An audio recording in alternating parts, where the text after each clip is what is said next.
குருத்துபான்னு ஒரு ஊர் இருந்துச்சு ஸ்பெயின்ல.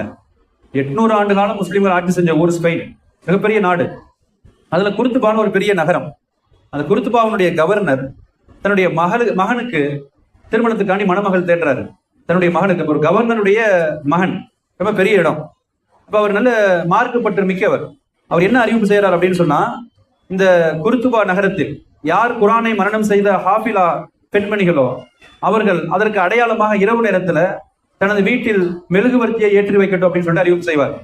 எந்த வீட்டுல மெழுகுவர்த்தி எரியுதோ அந்த வீட்டுல ஹாஃபிலா பெண் இருக்கிறார், என் மகனுக்கு நான் மனம் முடித்துக் கொள்கிறேன் அப்படின்னு சொல்றப்ப அந்த அறிவிப்புக்கு பின்னால் பார்த்தால் அவர் அப்படியே ஆச்சரியப்பட்டு போனாராம். காரணம், அந்த ஊரின் எல்லா வீடுகளிலும் மெழுகுவர்த்தி எரிகிறது, எல்லா வீடுகளிலும் மெழுகுவர்த்தி.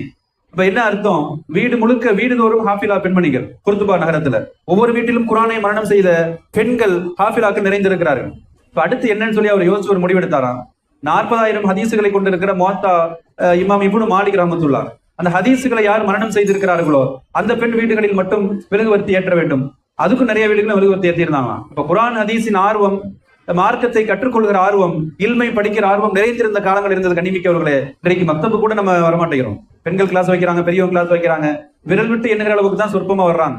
சில குறிப்பிட்ட வயதானவர்கள் வர்றாங்க. இப்ப இள வயது பல்வேறு சாக்குபோக்குகளும் சொல்லிடுறது. எல்லாத்துக்கும் நேரம் இருக்குது, எல்லா இடங்களுக்கும் போறதுக்கு நேரம் இருக்குது, எல்லா வீடுகளுக்கும் எல்லா ஃபங்க்ஷனுக்கு போறதுக்கு நேரம் இருக்குது. ஆனால் ஒரு மணி நேரம் வந்து மார்க்கத்தை கற்றுக்கொள்வதற்கு, குரான் ஓதுதலை சரி செய்வதற்கு, மசாயில்களை கற்றுக்கொள்வதற்கு நாம் நேரம் தருவதில்லை. கண்ணிமிக்கவர்களே, இன்னும் சொல்ல போனா அந்த குர்துபா நகரத்திலேயே